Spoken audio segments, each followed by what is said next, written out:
Good morning. I'm here to present my paper, Dickens and the Italians in Pictures from Italy. This paper aims to explore Dickens' view on race as it appears in the travelogue Pictures from Italy, 1846. A Corpus methodology alongside the lens of intersectionality will provide evidence of the author's encounter with the Italians. Quantitative and qualitative analysis will shed new light on the author's strategies for describing otherness and identity.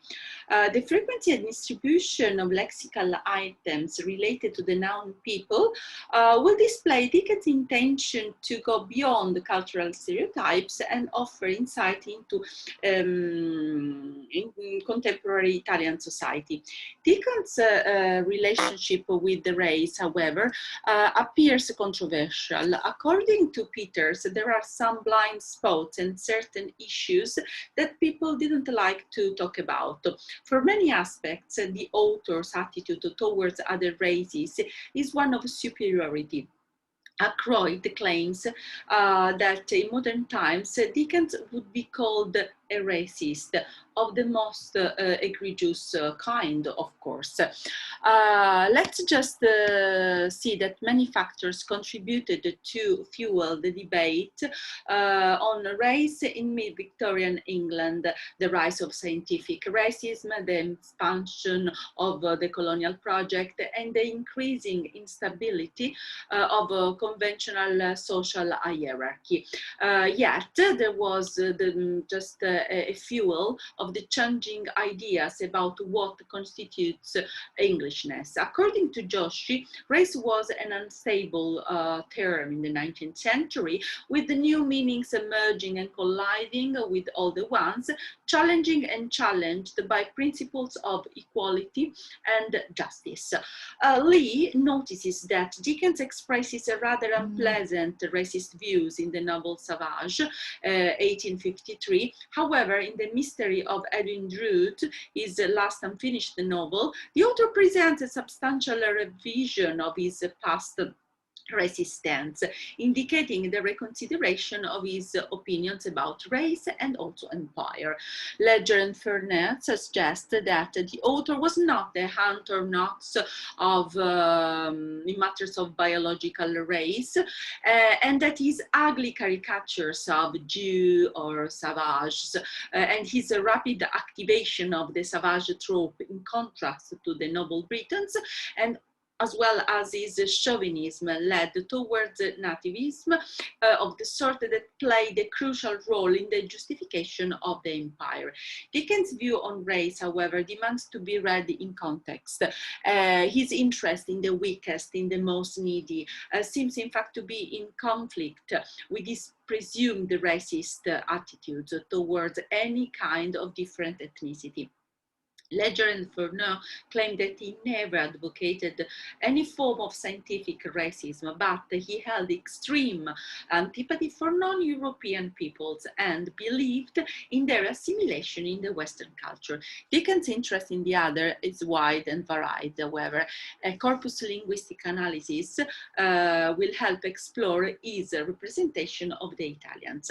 But just let's see the methodology that I used to explore it. Drawing on Malberg, the first step in carrying out this research was the creation of two corpora, one made up of pictures from Italy, of course, and the other of Dickens' other works. All texts have been retrieved from Project Gutenberg, which makes available a free online library. The corpora contains approximately 4.6 million words and have been processed with the aid of Wordsmith tool 6.0. Keynes' research, Scott 2012, displayed the centrality of the noun people in Pictures from Italy. Keynes says the quality a word or a phrase has to be key in its context. It exhibits 121 occurrences and displays a Keynes percentage of 84.58%.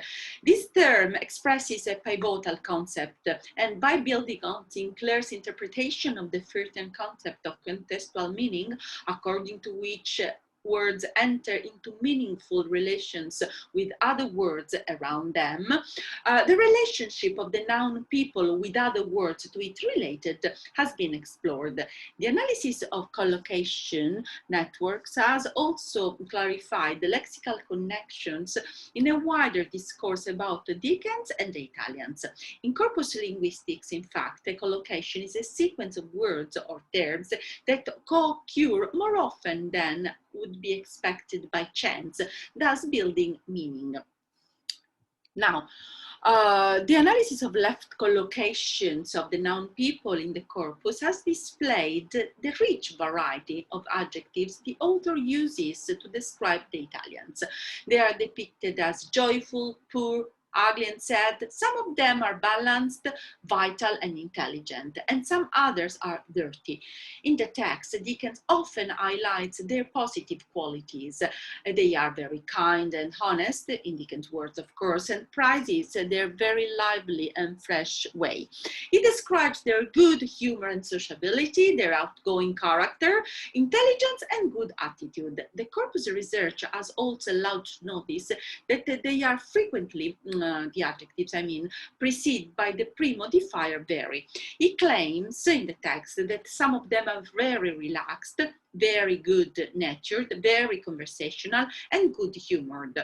And he appreciates the very balanced, courteous, and industrious temperament of the Genoese, whom he seems to know better given his long stay in the city during his sojourn in Italy. Let's see that the computational research has displayed the relevant frequency of several body parts nouns, such as hands, face, and many others, which is unusual in a travel book. This data helped me confirm the author's interest in the other and showed the prominent role of bodies and gestures to feature cultural identities. Whether the quantitative analysis has displayed the high frequency and distribution of body part nouns, a qualitative inquiry has instead helped clarifying meanings to them related. The noun hands occurs 54 times in the text.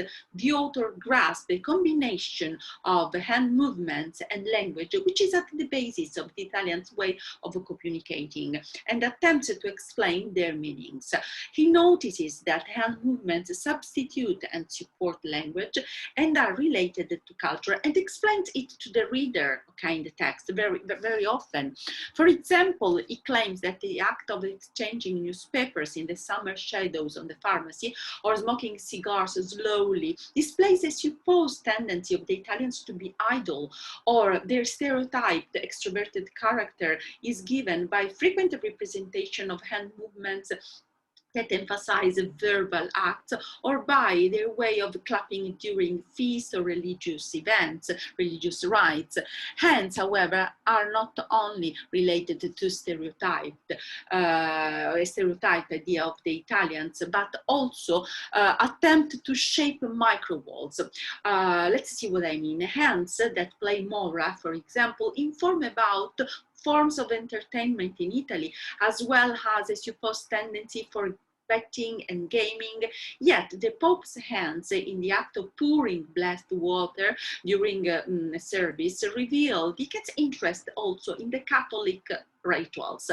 The focus on hand gestures also draws attention to people who live to the fringes of society, such as prisoners whose hands cling to the rusty bars of a prison, or on well-off women and children playing in the streets.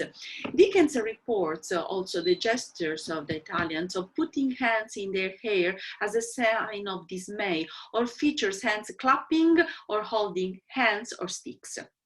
He depicts hands holding candles in churches or in the act of holding other hands as a sign of solidarity.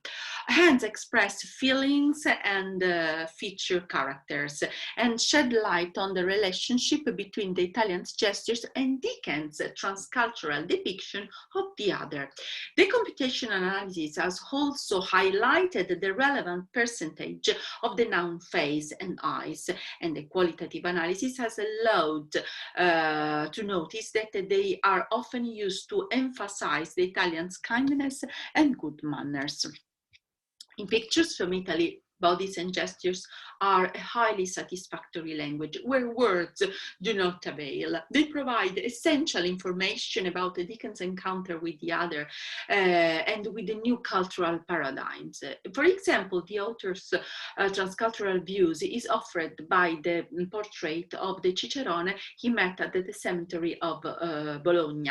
And according to Sadrin in 1999, this Cicerone appears a dignified presence in the text. During their brief encounter, the man not only presents statues or tombs, but establishes an intimate relation with the traveler, pointing, for example, to the plot of earth where 5 of his children are buried. The author reports the man's gestures, his words, but also his pauses, his glance, his way of moving and of entering in relationship with him. The portrait of the Cicerone is complex and articulated and becomes paradigmatic of what Dickens seems to consider a human and social category. The author highlights the connection between the man's gestures and his culture. He claims that his way of using fingers, for example, to feature numbers and taking snuff, is typical of every Cicerone in Italy, and reports that his shrug expresses his resignation to the sad events of life. He also notices that his gaze reveals his understanding of the bad feelings that his words provoked on him. And the portrait of the Cicerone encompasses certain Mediterranean culture traits such as sociability, empathy, and the tendency to shorten distances. In the book, however, gestures matters at various levels. Another example of how just the Dickens is willing to grasp gestures and interpret their meanings is offered by the peasant women who wash clothes in public tents. They just offer the author's vision of culture and race and reveal his ability not only to understand their social conditions, but also to grasp their mood.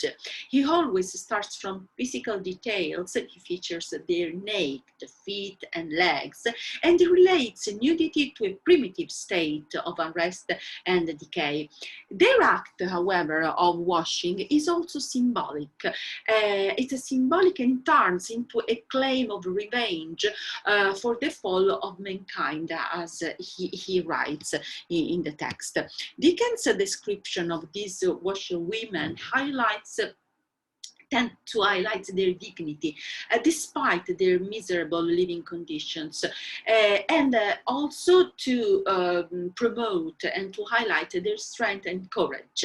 British travelers commonly in Italy recognize the value of classical and cultural heritage, but they were usually shocked by the poor living condition of people and places. The author instead shows openness when facing the Italians, and also attempts to investigate the reasons which led what he calls in the text a noble people from the splendor of the past to such a state of misery and decay. In the 19th century, the version of Italians in circulation had established an iconography, emblematic representation that could be repeated or alluded as a taxonomy, building a complex maps of discourses about Italy, McAllister 2009. They were usually given a marginal role or even considered inappropriate if compared to the greatness of cities and landscapes. The author's sense of cultural belongings of course, led him to observe other cultures, to understand his privileged situation, but he never showed an attitude of superiority. His attentive eye records every side of the new environment. He observes the habit of banding legs, for example, of children in Italy, which prevent them from crawling, but just he observes. He is not just going to judge the new culture he comes across. Dickens' relationship with the other appears complex and never superficial. Italian bodies speak a language within the language. Their gestures provide information on the impact that the encounter with the different paradigms has on the author. The Corpus research has displayed the significant role of bodies, and an intersectional interpretation of data has revealed that they are inscribed with culture. They contribute to showcasing a country where different strata coexist. Dickens' analysis of Italian society composed gradually in the text. Now, Dickens also just reviewed the concept of picturesque, which was usually related to Italians. He shows fairness when describes these people, and he seems willing to explore their human dimension and different from other travelers to highlight their strength points. Dickens declares his intention to keep away from the picturesque, representations, and try to feature differences within a broad and often indefinite category of the Italians. He claims that a pair of naked legs and a ragged scarf do not make all the difference between what is interesting and what is coarse and odious. He focuses on human beings and emphasizes the ugly and dark sides of people, which sometimes may coincide with racial identities. However, he is eager to highlight also positive sides of these people. Let's see, Dickens, this corpus-based approach helps to explore Dickens' encounter with the Italians. These analyses, as I have said several times, alongside an intersectional approach, as an attempt to shed light on the writer's construction of the other, of the Italians. The author's transnational disposition to shape other identities has been brought under critical scrutiny, and as well as its intention to feature political oppression, diversity, and privilege. Dickens does not erect boundaries between the British and the Italians, but offers fresh opportunities to cross them. In the text, the gestures provide a unique link between action and mental representation. The body and the representation of the other operate in a relationship with each other. The Italian bodies are a multidimensional medium for the constitution of society. Dickens is concerned with social inequalities and oppressions, but is also interested in understanding culture, which appears complex in the pages of the book. Italian bodies are signifiers. They interact with the environment and create meaning.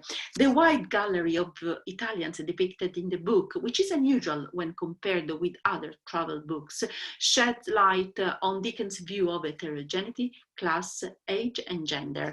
The author describes personnel, service personnel, Curie, Ciceroni, as other travelers did, but he does not leave out the common man, his travel companions, the passerby. He calls them by name, for example, as in the case of Signor Salvatore. He records their expressions, smiles, glances, and posture. He departs from travel conventions and adopts a more personal and individual manner of presentation. He refuses to encapsulate the Italians into an homogeneous group and explores structures that help define transnational identities. In Italy, Dickens does not overlook anything. He holds a cracked mirror up to the Italian society, which produces distortions and exaggerations for the sake of social, moral, and aesthetic effects. The linguistic analysis of pictures from Italy has revealed Dickens' interest in the Italians and has allowed allowed me to observe his attitude when encountering the other. He investigates various human and cultural aspects. He grasped cultural nuances that other travelers overlooked, and all these elements make me possible to affirm that for Dickens the concept of race was distant from the Darwinian one, but that the author offered new opportunities to explore Italian culture and human nature. His critical eye and his ability to read the other, regardless of cultural differences, make it clear that although he was aware of the cultural strength of his country, the concept of man prevailed over everything in the text. Thank you very much for your attention. It was a pleasure to be here today. Thank you very much indeed.